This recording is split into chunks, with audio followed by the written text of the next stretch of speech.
আসসালামু আলাইকুম এভরিওয়ান। বোনের মৃত্যু গল্পের সিজন 2 5 নাম্বার পর্ব। আর ভিডিওটা ইউটিউব থেকে দেখলে অবশ্যই চ্যানেলটা সাবস্ক্রাইব করে দিবা, আর যদি ফেসবুক পেজ থেকে দেখো তাহলে অবশ্যই পেজটা ফলো করে দিবা। ফেসবুক পেজের লিংক পিন কমেন্টে দেওয়া আছে। তো চলো বেশি কথা না বলে গল্প শুরু করা যাক।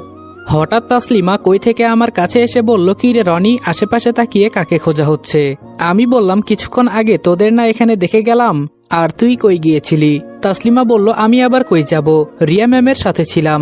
আমি বললাম, তাহলে রিয়া কই? তাসলিমা বলল, আয় আমার সাথে। আমি বললাম, কোথায় যাবি? তাসলিমা বলল, আরে আয় তো, তোকে একটা জিনিস দেখাই। আমি বললাম, তুই আবার কি দেখাবি? তাসলিমার পেছনে পেছনে যেতে লাগলাম। হঠাৎ ও থেমে বলল, ওই দেখ রিয়া ম্যাম। সামনে তাকিয়ে দেখি রিয়া একটা ছেলের সাথে দাঁড়িয়ে কথা বলছে। হয়তো ওর খালাতো নয়তো মামাতো ভাই হতে পারে। এ নিয়ে এত চিন্তা কিসের? তাই আমি হাসি মুখে বললাম, তাসলিমা, রিয়ার সাথে ছেলেটা কে? তাসলিমা বলল, কে আবার? যার সাথে রিয়া ম্যামের বিয়ের কথা চলছে। আমি চরম পর্যায়ে অবাক হয়ে গেলাম তাসলিমার কথা শুনে। ভয়ে ভয়ে বললাম, সত্যি করে বল তাসলিমা, ছেলেটা কে? তাসলিমা বলল, আরে বাবা, বলছি তো, ম্যামের সাথে যার বিয়ের কথা চলছে সেই ছেলে। আমার তো ছেলেকে দেখেই খুব পছন্দ হয়ে গেছে। আর তাছাড়া ও মাদ্রাসার শিক্ষক, খুব ভদ্রভাবে কথা বলে। আমার শরীরের প্রত্যেকটা লোম দাঁড়িয়ে গেল। মনে হচ্ছে যেন আমি এই মুহূর্তে কিছু হারিয়ে ফেলেছি, কেউ আমার কাছ থেকে কিছু কেড়ে নিতে চাইছে। অনেকটা খারাপ লাগছে আমার। এমনটা কখনো হয় নাই আমার সাথে। হঠাৎ করে মাথা ঘুরতে লাগলো। আমি বললাম, তাসলিমা, পাশ থেকে একটা চেয়ার নিয়ে আয় তো, আমার মাথাটা ঘুরছে। তাসলিমা বলল, হঠাৎ করে তোর কি হলো? আমি বললাম, কথা বলিস না, যা করতে বলেছি তাই কর। তাসলিমা একটা চেয়ার এনে আমাকে বসতে দিল। আমার দিকে তাকিয়ে বলল, রনি, মাথায় পানি দিতে হবে? আমি বললাম, না থাক, লাগবে না। রিয়া ম্যাম দূর থেকে ইশারা করে বলল, কি হয়েছে আমার? তাসলিমা হাত তুলে কি জানি বুঝিয়ে দিল। রিয়া ম্যাম আর ছেলেটা আমাদের কাছে আসতে লাগলো। আর এসেই রিয়া আমাকে প্রশ্ন করলো, কি হয়েছে তোর রনি? আমি বললাম, কিছু না, এই একটু হঠাৎ করে মাথাটা ঘুরছে। রিয়া বলল, আচ্ছা, তোর সাথে পরিচয় করিয়ে দেই। এ হলো আমার বাবার বন্ধুর ছেলে সাইমন। ছেলেটার দিকে তাকিয়ে দেখলাম মুখে অল্প কিছু দাঁড়িয়ে আছে, আর দেখে বেশ সাধুই মনে হয়। আমি দাঁড়িয়ে হাত বাড়িয়ে দিলাম। আমি বললাম, আমি রনি। সাইমন হাত মিলিয়ে একটা হাসি দিল আর মাথা নিচু করে বলল, রিয়া, তোমরা কথা বলো, আমাকে এখন যেতে হবে, এমনি অনেক দেরি হয়ে গেছে। রিয়া বলল, ওকে, যাও, দেখা হয়ে ভালোই লাগলো তোমার সাথে। রাগে আমার শরীরটা ফেটে যাচ্ছে। যেখানে আমি রিয়াকে একমাত্র ওর নাম ধরে ডাকি, সেখানে সাইমন রিয়া বলে ডাকলো। বিষয়টা মানতে পারছি না, তবে খুব শীঘ্রই আমাকে কিছু করতে হবে, না হলে আমার চোখের সামনে রিয়াকে তুলে নিয়ে যাবে আর আমি বসে বসে আঙ্গুল চুষতে থাকবো। এটা কখনোই হতে দেওয়া যাবে না। ছেলেটার যাওয়ার দিকে তাকিয়ে আছি, কেমন যেন একটু সন্দেহ লাগছে আমার। ও কি সত্যি সত্যিই ভালো, নাকি ওর পেছনে অন্য কোনো খারাপ কিছু লুকিয়ে আছে? রিয়া আমার হাত ধরে বলল, রনি, এখন কেমন লাগছে তোর? আমি বললাম, হ্যাঁ, অনেকটাই ভালো। তাসলিমা হাসি মুখে বলল, ম্যাম, ছেলেটাকে কিন্তু আমার অনেক পছন্দ হয়েছে। কিন্তু রিয়ার মুখে কোনো রিয়াকশন দেখলাম না। রিয়া তাসলিমার দিকে তাকিয়ে বলল, পছন্দ হয়েছে তোমার? তাসলিমা বলল, জি ম্যাম, অনেক পছন্দ হয়েছে, আপনার সাথে খুব মানাবে।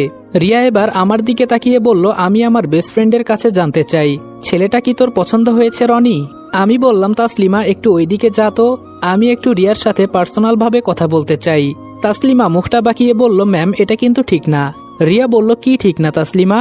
তাসলিমা আমার দিকে তাকিয়ে বলল, রনি আপনার বেস্ট ফ্রেন্ড বলে যখন ইচ্ছা তখন আপনার সাথে আলাদা করে কথা বলবে। আর আমি কি কোথাও থেকে ভেসে আসছি ম্যাম? আমিও তো আপনার বডিগার্ড। আমি বললাম, দিব এক চর। আমার বেস্ট ফ্রেন্ডের সাথে আমি কি করব না করব সেটা কি তোকে বলতে হবে? রিয়া ম্যাম আমাদের ঝগড়া দেখে হাসতে লাগলো। তাসলিমা যেতে যেতে বলল, দেখে নিব আমি তোকে। রিয়া আমার দিকে তাকিয়ে বলল, রনি, তুই ইদানিং আমার উপর ভালোই অধিকার খাটাস। আমি বললাম, আমার বেস্ট ফ্রেন্ড তুই, তাই আমি যা ইচ্ছে তাই করব, সেটা আমার মর্জি। রিয়া বলল, তাহলে আমি কে? আমি বললাম, থাক, আর কথা বাড়িয়ে লাভ নেই। রিয়া বলল, কি বলবি বলে ফেল। আমি বললাম, বলতে ভয় করছে। রিয়া বলল, ও মা, আমি না তোর বেস্ট ফ্রেন্ড, আর আমাকে বলতে তোর ভয় করছে? কি এমন কথা? আমি বললাম, চেয়ারে বস। রিয়া আমার চোখের উপর তাকিয়ে বলল, কি বলবি সেটা আগে বল। আমি রিয়ার থেকে চোখ নামিয়ে বললাম, তুই এভাবে যখন তখন আমার দিকে তাকাবি না। রিয়া এবার বেশ অবাক হয়ে বলল, ও মা, কেন? আমি বললাম, তোর চোখে আলাদা একটা মায়া আছে, আমার সেটা সহ্য হয় না, কেমন জানি আমাকে তোর দিকে আকর্ষণ করতে থাকে। রিয়া আমার মাথায় একটা চড় দিয়ে বলল, সবসময় খালি ফাজলামু। আমি বললাম, ফাজলামু করলাম আবার কই? রিয়া বলল, এখন কি বলবি বলে ফেল। আমি বললাম, জানিস রিয়া, কেউ একজন তোকে আড়াল থেকে খুব ভালোবাসে। সরাসরি বললাম কথাটা। রিয়া মুখে হাত দিয়ে বলল, কি রে রনি, তোকে এসব কে বলেছে? আমি বললাম, হ্যাঁ, এটাই সত্যি, কেউ একজন তোকে আড়াল থেকে খুব ভালোবাসে। রিয়া বলল, দেখ এই সময়ে মিথ্যা কথা বলিস না একদম।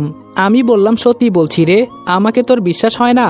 আমি জানি রিয়া আমাকে খুব বিশ্বাস করে, এজন্য এই কথা বললাম। রিয়া চোখ বড় করে আমার দিকে তাকিয়ে বলল, এতদিন আমি জানতাম আমাকে নিয়ে কেউ চিন্তা করে না, আর এখন বলিস কেউ একজন আমাকে আড়াল থেকে খুব ভালোবাসে। আচ্ছা, ছেলেটা কে? আমি বললাম, ও কখনো তোর সামনে আসবে না, ছেলেটাকে তোর খুঁজে বের করতে হবে। রিয়া এবার কোনো কথা বলছে না, চুপ করে দাঁড়িয়ে আছে আর আমার দিকে তাকিয়ে আছে, হয়তো চিন্তা করছে ছেলেটা কে হতে পারে। আমি বললাম, কি রে, কথা বলিস না কেন? রিয়া বলল, কি বলবো, আমার সাথে তো তেমন কোনো ছেলের পরিচয় নেই, কিন্তু ছেলেটা কে যে দূর থেকে আমাকে এত ভালোবাসে? আমি বললাম, এটা তোর একটা পরীক্ষা, তোর বিয়ের আগে ছেলেটাকে যদি খুঁজে বের করতে পারিস তাহলে তুই তোর সত্যিকারের ভালোবাসা খুঁজে পাবি। আমি জানি কখনো তোর অশান্তিতে থাকতে হবে না, এটাকেই বলে ভালোবাসা। রিয়া চেয়ারে বসতে বসতে বলল, আমাকে কেউ ভালোবাসে আর আমি জানতাম না। আচ্ছা, তুই তো আমার বেস্ট ফ্রেন্ড, তোকে তো বলেছে না ছেলেটা? তুই আমাকে বলে দে, তাহলেই তো হয়ে যায়। আমি বললাম, বলে দিলে তো সব শেষ, তবে তোকে একটা কথা বলতে পারি ওর সম্পর্কে। রিয়া বেশ আগ্রহ নিয়েই আমার কাছে জানতে চাইল কি সেটা। আমি রিয়ার মুখের দিকে তাকিয়ে বললাম, ছেলেটা সব সময় তোর সাথেই কাজ করে আর তোর খুব পরিচিত, এছাড়া আর কিছুই বলতে পারবো না। এখন তুই খুঁজে বের কর, আমি জানি ও তোকে অনেক ভালোবাসে, তাই আমি চাই আসল ভালোবাসা তুই কখনো হারিয়ে না ফেলিস। এর মাঝে রিয়ার বাবা ডাক দিল। রিয়া বলল, বাবা তোকে ডাকছে কেন?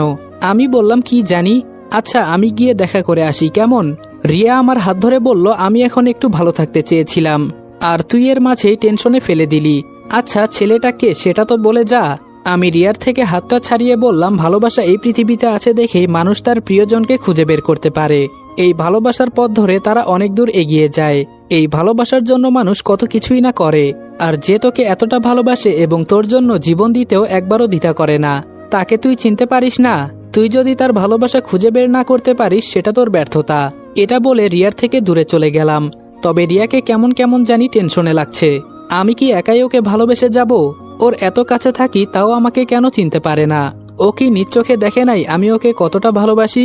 ওর জন্য আমি সেই দিন মরতে পর্যন্ত বসেছিলাম, আর ও আমাকে এখনো বুঝতে পারে নাই। আমার অনেক খারাপ লাগে এসব চিন্তা করলে। এত করে ওকে বুঝাই তাও বুঝতে চায় না। এখন যদি আর না বোঝে আমি এই ভালোবাসার পথ ছেড়ে দিব। কারো কাছ থেকে তো আর জোর করে ভালোবাসা আদায় করা যায় না। রিয়ার বাবা আমাকে দেখে বলল, আমার মেয়ের সাথে তো খুব ভালোই ভাব দেখতে পারছি। আমি একটা চেয়ার টেনে বসতে বসতে বললাম, থাকতেই পারে, এটাই স্বাভাবিক, কারণ ও আমার বেস্ট ফ্রেন্ড। রিয়ার বাবা বলল, আমার মেয়েকে তো খুব পটানোর চেষ্টা করছো আজকাল। আমি রিয়ার বাবার দিকে অবাক হয়ে তাকিয়ে বললাম, কি বলছেন এসব? রিয়ার বাবা হাতে ইশারা করে দেখিয়ে দিল, যেখানে আমি আর রিয়া দাঁড়িয়ে কথা বলছি সেখানে একটা সিসি ক্যামেরা লাগানো আছে। রিয়ার বাবা বলল, আমার মেয়ে বুঝতে না পারলেও আমি কিন্তু বুঝে গেছি তুমি ওকে কি বোঝাতে চাও। আমি বললাম, ও শেষমেশ তাহলে সব জেনেই গেলেন? রিয়ার বাবা বলল, তোর ভয় করে না? হয়তো এখান থেকে নাও বেঁচে ফিরতে পারিস। আমি হাতে ইশারা করলেই তোর লাশ পড়ে যাবে। আমি বললাম, ভয় আর আমি কোনো ভয় পাই না, আর আমাকে ভয় দেখিয়ে লাভ নেই। রিয়ার বাবা বলল, শোন, রিয়ার বিয়ে ঠিক হয়ে গেছে, তাই আমি বাড়তি কোনো ঝামেলা চাই না। আমি চাই তুই ওর থেকে দূরে চলে যা, না হলে তোর জন্য খুব খারাপ হবে। আমি বললাম, হুমকি দেন নাকি আমাকে? রিয়ার বাবা বলল, যদি মনে করিস এটা তোর জন্য হুমকি তাহলে তাই মনে করে দূরে থাক। আমি বললাম, আমাকে আপনি থামাতে পারবেন না, এটা মাথায় রাখবেন। রিয়ার বাবা বলল, ও তাই নাকি? রিয়ার বাবা চেয়ার থেকে উঠে আমার কাছে আসলো। আমি পায়ের উপর পা তুলে বসে আছি। রিয়ার বাবা বলল, আজকাল তোর খুব ভালোই সাহস হয়েছে দেখি। আমি বললাম, মনে নেই 2 দিন আগে একজনকে খুন করেছিলি, তাও আবার টাকার জন্য? রিয়ার বাবা বলল, ও তাহলে তুই তো দেখি সব জানিস। আমি বললাম, শুনেছি এখানে নাকি তোর 2 জন রক্ষিতাও আছে। রিয়ার বাবা বলল, আমার সম্পর্কে সব খোঁজ নিয়েই এসেছিস দেখি। আমি বললাম, আমাকে তোর বোকা মনে হয়? এবার চেয়ার থেকে আমি উঠে দাঁড়ালাম। রিয়ার বাবা আমার পিঠে হাত দিয়ে একটা টান দিল। ব্যথায় আমি লাফ দিয়ে একটু দূরে চলে গেলাম। পিঠ থেকে রক্ত পড়ছে। ওনার হাতে দেখি একটা ছোট চাকু। রিয়ার বাবা হাসতে হাসতে বলল, এখন ওই যে পেছনে দরজা দেখা যাচ্ছে না, ওখান দিয়ে সরাসরি চলে যাবি। আর দ্বিতীয়বার যদি আমার বাসায় দেখি তোর লাশটা তোর মা খুঁজে পাবে না। আমি আর কোনো কথা বললাম না, তাড়াতাড়ি চলে যেতে লাগলাম। এখন আমাকে আগে বাঁচতে হবে। পেছনে রিয়ার বাবার দিকে তাকিয়ে বললাম, খুব বড় ভুল করলি, তোর দিন গোনা শুরু হয়ে গেছে, মনে রাখিস।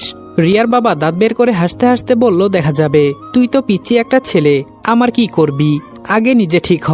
পেছনের দরজা দিয়ে বের হয়ে সরাসরি হাসপাতালে চলে গেলাম। হাসপাতাল থেকে বের হতেই রিয়ার ফোন। এই যা, এখন কি বলবো? রিয়া বলল, কি রে, কই গেলি তুই? আমি বললাম, রিয়ার জরুরি একটা দরকার পড়ে গেছে, তাই চলে আসতে হয়েছে। রিয়া বলল, মিথ্যা বলিস কেন আমার সাথে? তোর একটা ব্যবস্থা করতে হবে বুঝেছি, খালি আমার সাথে মিথ্যা বলিস। আমি বললাম, সত্যি বলছি, আর তুই তো জানিস আমি মিথ্যা বলি না। রিয়া বলল, আচ্ছা সে যাই হোক, এখন বল ছেলেটাকে। আমি বললাম, ধুর, তুই ছেলে নিয়ে পড়ে আছিস, পারলে খুঁজে বের কর, আমাকে বলিস কেন? এখন ফোন রাখ। রাগে ফোনটা রেখে দিলাম। এখনো আমাকে চিনতেই পারলো না, আবার বলে ছেলেটাকে। এখন আর বাড়ি যাব না। রিয়ার বাবাকে উচিত শিক্ষা না দিয়ে আমি কোথাও যাব না। শালা আমাকে যেভাবে ইচ্ছা সেভাবে ব্যবহার করে। আমি জানি রিয়ার বাবা রাত হলেই ও বাসা থেকে বের হয়ে কোথাও যায়, হয়তো ওর রক্ষিতার কাছে, তবে সাথে একজন বডিগার্ড থাকে। কিভাবে যে কি করি কিছুই মাথায় আসছে না। পেছনের আঘাত নিয়ে একটা দোকানে বসে আছি আর চিন্তা করছি। দেখতে দেখতে রাত হয়ে গেল। এখন জানি আম্মু আমাকে বাসায় দেখতে না পারলে ফোন করবে। এর মাঝে আমি তাসলিমাকে ফোন করলাম। আমি বললাম, তাসলিমা কই তুই? তাসলিমা বলল, একটু পর পর তুই কোথায় উধাও হয়ে যাস বলতো? আমি বললাম, আমি কোথাও যাই না, তুই এক কাজ কর, আমি একটা ঠিকানা মেসেজ করে দিচ্ছি, এখানে চলে আয়। তাসলিমা বলল, এই তোর মাথা খারাপ হয়েছে? এখন আবার কি করাবি আমাকে দিয়ে? আমি বললাম, বড় একটা বিপদে পড়েছি, আমাকে সাহায্য করবি না তুই? তাসলিমা বলল, তো আমাকে বলিস কেন? তোর বেস্ট ফ্রেন্ডকে বল। আমি বললাম, ওকে বলতাম, তবে বিষয়টা তো ওকে নিয়েই, তুই আসবি নাকি আসবি না? তাসলিমা বলল, তোর জন্য আর পারা গেল না, দাঁড়া আমি আসছি। তাসলিমাকে ঠিকানা মেসেজ করে দিতেই কিছুক্ষণের ভেতরে চলে আসলো, আর এসে প্রশ্ন করলো কি বিপদে পড়েছি। আমি তাসলিমাকে কিডন্যাপের ব্যাপারে সবকিছু বুঝিয়ে দিলাম। তাসলিমা বলল, কিন্তু তাই বলে রিয়ার বাবা কেন? কি করেছেন উনি তোকে? আমি শার্টটা খুলে তাসলিমাকে আমার পিঠ দেখালাম। তাসলিমা আমার এই অবস্থা দেখে বলল, তোর তো এখন বিশ্রাম নেওয়া দরকার, এভাবে ঘোরাঘুরি করছিস কেন? আমি বললাম, এটা জিজ্ঞেস করবি না এই অবস্থা কে করেছে? তাসলিমা বলল, সেটাই বল। আমি বললাম, রিয়ার বাবা আমার এই অবস্থা করেছে। তাসলিমা অবাক হয়ে বলল, কি? আমি বললাম, তবে তোকে আমি কি মিথ্যা বলছি বল? তুই রিয়ার বাবাকে এখনো চিনিস নাই। আমি বলছি শোন। এক এক করে রিয়ার বাবার সম্পর্কে সব বলতে লাগলাম। সব শুনে তাসলিমা বলল, এখন তুই কি করতে চাস? আমি বললাম, বেশি কিছু না, তুই শুধু রিয়ার বাবাকে আমার হাতে তুলে দিয়ে যাবি, বাকিটা আমি দেখে নিব। তাসলিমা বলল, এতটাই সোজা মনে হয় এই কাজ করা? আমি বললাম, আমি যেভাবে বলবো সেভাবে করবি, তাহলেই হবে। তাসলিমা বলল, কিন্তু? আমি বললাম, দেখ তাসলিমা, আমরা একসাথে কাজ করি, আর তুই আমার জন্য এটা করতে পারবি না? তাসলিমা বলল, তোর জন্য তো আমি সব করতে পারবো। আচ্ছা চল তাহলে কাজে লেগে পড়ি। আমি বললাম, তবে কেউ যেন এই কথা জানতে না পারে। তাসলিমা বলল, হ্যাঁ বলতে হবে না। যখন রিয়ার বাবা বাসা থেকে বের হলো, বুদ্ধি করে কাজ সেরে ফেললাম। রিয়ার বাবাকে একটা পুরাতন বাংলোতে নিয়ে গেলাম। এটা আমার এক চেনা পরিচিত আঙ্কেলের বাসা। ওরা তেমন থাকে না, এখানকার পোলাপাইন এখানেই সারাদিন আড্ডা দেয়, তাই আমার কাজটাও সহজ হয়ে গেল। তাসলিমাকে বিদায় করে ভেতরে চলে গেলাম। রিয়ার বাবার মুখে পানি দিতেই জ্ঞান ফিরল। এর মাঝেই আম্মুর ফোন এলো, আর রিয়ার বাবার জ্ঞান ফিরতেই আমার দিকে বড় বড় চোখে তাকিয়ে আছে, কিন্তু কথা বলতে পারছে না। জায়গা মতো বেঁধে রেখেছি। ফোনটা রিসিভ করতেই আম্মুর বকা। আমি বললাম, আরে কি হয়েছে আম্মু, এভাবে বকা দিচ্ছ কেন? আম্মু বলল, তুই কই আগে সেটা বল, তোর এত সাহস হয় কিভাবে এত রাতে বাহিরে ঘোরাঘুরি করার? আমি বললাম, আরে আম্মু আমি বাহিরে কই, আমি তো আমার এক ফ্রেন্ডের বাসায় আছি। আম্মু বলল, মিথ্যা বলিস কেন? এখন সত্যি করে বল তুই কোথায় আছিস, না হলে আমাকে তো চিনিস। আমি বললাম, আরে আম্মু বলেছি তো আমার এক ফ্রেন্ডের বাড়িতে আসছি, আজকে রাতে আর যেতে পারবো না, এখানেই ওর বাসায় থেকে যাব। আম্মু বলল, আমি তো জানি রিয়া ছাড়া তোর অন্য কোনো ফ্রেন্ড নেই, আর আমার সাথে মিথ্যা বলিস, আজকে শুধু বাড়িতে আয়, তোর পিঠের চামড়া তুলে নিব। আমি বললাম, ধুর, তোমার এত কথা শোনার মতো সময় আমার নাই, আর আমাকে খোঁজাখুঁজি করবা না একদম। এটা বলেই ফোনটা রেখে তাসলিমাকে কল করে জানিয়ে দিলাম, যাতে আম্মু কল করলে আমার কথা না বলে। এর মাঝে আবার রিয়ার ফোন। কেমন লাগে বলেন তো? মেজাজটাই নষ্ট হয়ে যাচ্ছে। রিয়ার বাবা তো আমাকে চোখ দিয়ে গিলে খাচ্ছে। সকালে রিয়ার অবস্থা এমনিই বেশি ভালো থাকবে না, এজন্য ফোনটা রিসিভ করলাম। আমি বললাম, কি রে রিয়া, এখনো ঘুমাস নাই? এত রাতে ফোন নিয়ে কি করিস? রিয়া বলল, আমি কিভাবে ঘুমাবো, শালা তোকে আগে কাছে পাই, তারপর দেখ কি অবস্থা করি। আমি বললাম, ও মা, আমি আবার কি করলাম? রিয়া বলল, কি করিস নাই তাই বল, আন্টি আমাকে কল করেছে, তুই নাকি এখনো বাসায় যাস নাই। আমি বললাম, হ্যাঁ এই তো একটু ঘোরাঘুরি করছি আর কি। রিয়া বলল, এত রাতে তুই বাহিরে ঘোরাঘুরি করিস, তোর কি মনে হয় তুই এই কথা বললে আমি বিশ্বাস করে নিব? আমি ফোনের স্পিকার দিয়ে রিয়ার বাবাকে রিয়ার কথা শোনাতে লাগলাম। আমি বললাম, রিয়া একটা চুমু দিবি?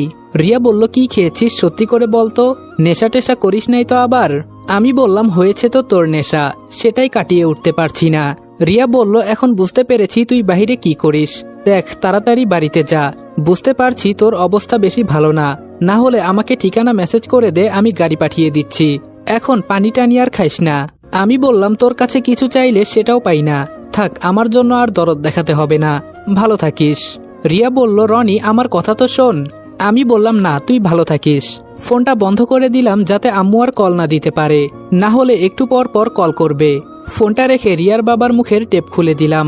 রিয়ার বাবা চোখ রাঙিয়ে আমার দিকে তাকিয়ে বলল, তোর তো সাহস কম না, আমাকে অপহরণ করে এখানে নিয়ে এসেছিস, এর হিসাব কিন্তু তোকে দিতে হবে। আমি বললাম, আমি বলেছিলাম কি মনে আছে, আজকে থেকে তোর দিন গোনা শুরু, এখন বুঝতে পারবি আমাকে আঘাত করার মজা। রিয়ার বাবা বলল, দেখ আমার কিছু হলে আমি তোর সম্পূর্ণ পরিবারকে শেষ করে দিব, এটা মনে রাখিস। আমি বললাম, সে দিস। আচ্ছা একটা কথা বলতো, একজন ভালো বাবা হিসেবে বলবি রিয়ার জন্য আমি বেস্ট নাকি সাইমন বেস্ট? রিয়ার বাবা হাসতে হাসতে বলল, তুই কে আমাকে এই কথা বলার, আমি তোকে তো চিনি না। আমি পিস্তলটা সামনে রাখতেই রিয়ার বাবা ভয় পেতে লাগলো। আমি বললাম, আমি জানি তুই বেঁচে থাকতে আমি রিয়াকে কোনোদিনই বিয়ে করতে পারবো না, আর তোর মতো সন্ত্রাসী এই পৃথিবীতে আর বাঁচিয়ে রাখা যাবে না, যদি শেষ কোনো ইচ্ছে থাকে বলতে পারিস। তাও রিয়ার বাবা হাসতে লাগলো আর বলতে লাগলো, আমাকে মারবি তুই? যদি দম থাকে তাহলে মেরে দেখা। আর কোনো কথা বললাম না, জানি এসব মানুষকে বুঝালেও বুঝবে না। সরাসরি রিয়ার বাবার বুকে 2টা গুলি বসিয়ে দিলাম। শালা আমার জীবনটাকে নষ্ট করে দিবে যদি বেঁচে থাকে। এখন আমার আর রিয়ার সামনে কোনো কিছুই বাধা হয়ে দাঁড়াতে পারবে না। রিয়ার বাবাকে মারতাম না, কিন্তু ও বেঁচে থাকলে আরো অনেক নিরীহ মানুষ মারা যাবে। সুন্দর করে রিয়ার বাবার বুকের মাঝে কিছু সংখ্যা লিখে দিলাম। হেঁটে হেঁটে বাসায় চলে গেলাম। দরজা দিয়ে আর ভেতরে যাওয়া লাগবে না, জানালা দিয়ে ভেতরে প্রবেশ করলাম। বিছানায় গা লাগাতেই ঘুম এসে পড়ল। সকালে ফ্রেশ হয়ে বাহিরে যেতেই দেখি আম্মু রেডি হয়ে এত সকাল সকাল কোথায় যেন যাচ্ছে, আর আমাকে ঘরে দেখে বড় বড় চোখে আমার দিকে তাকিয়ে আছে। আমি একটু মজা করে বললাম, ভালো আছেন আম্মু? আম্মু কোনো কথা না বলে বাসা থেকে বের হয়ে গেল। আমি বললাম, মাহি আম্মুর কি হয়েছে?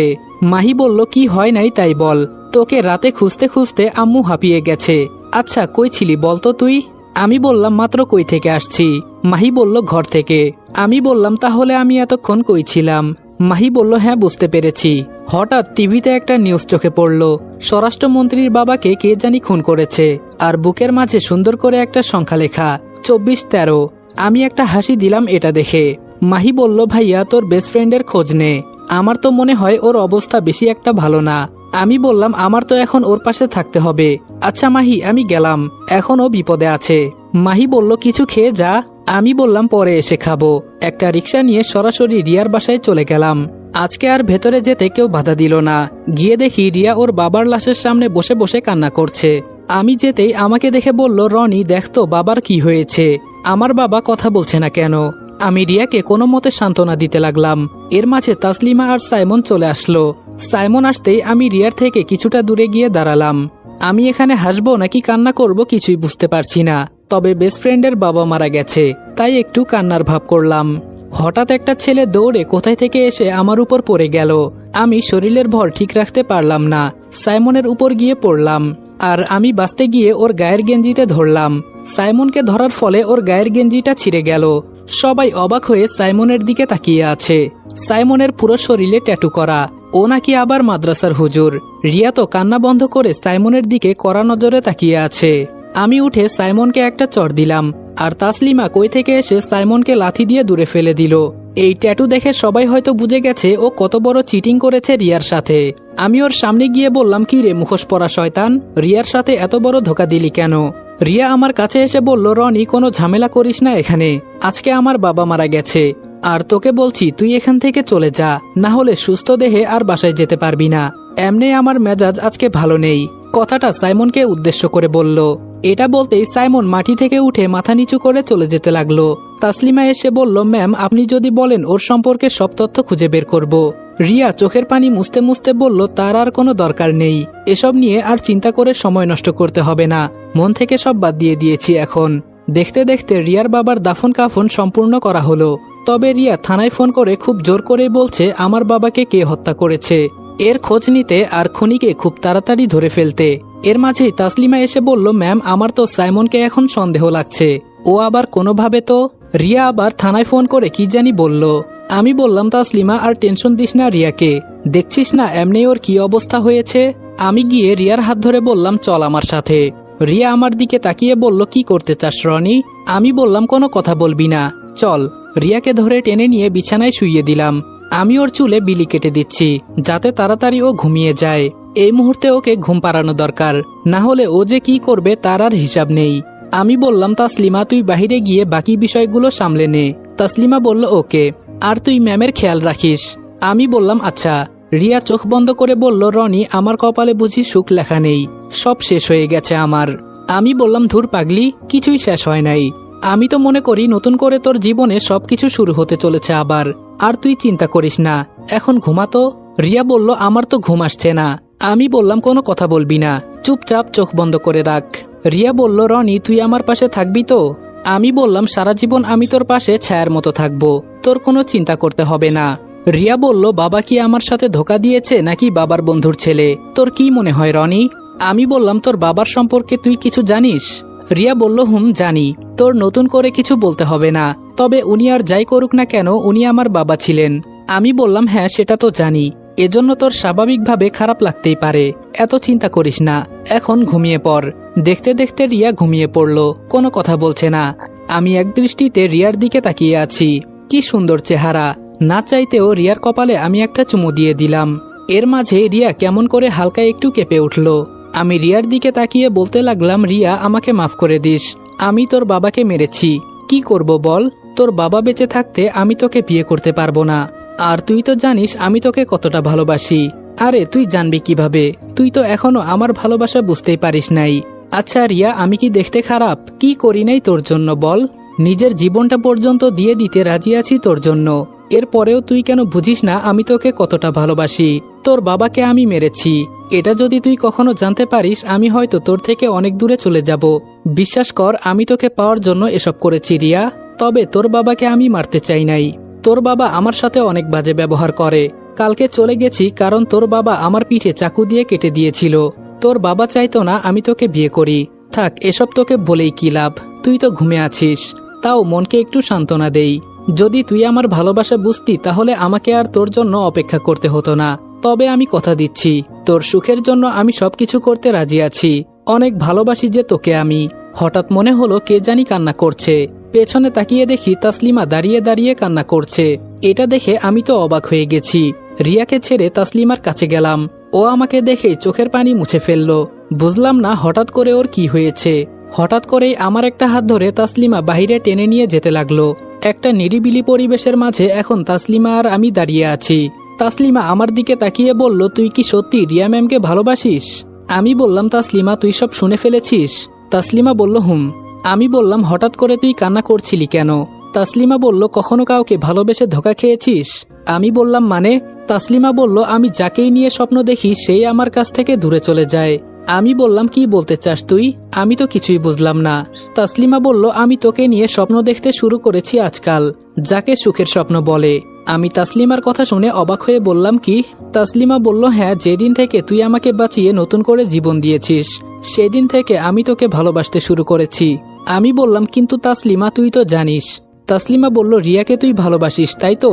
আমি বললাম, হ্যাঁ, ওকে আমার প্রথম দেখায় খুব ভালো লেগেছে, আর এর জন্যই তো আমি ওর পেছনে পড়ে আছি।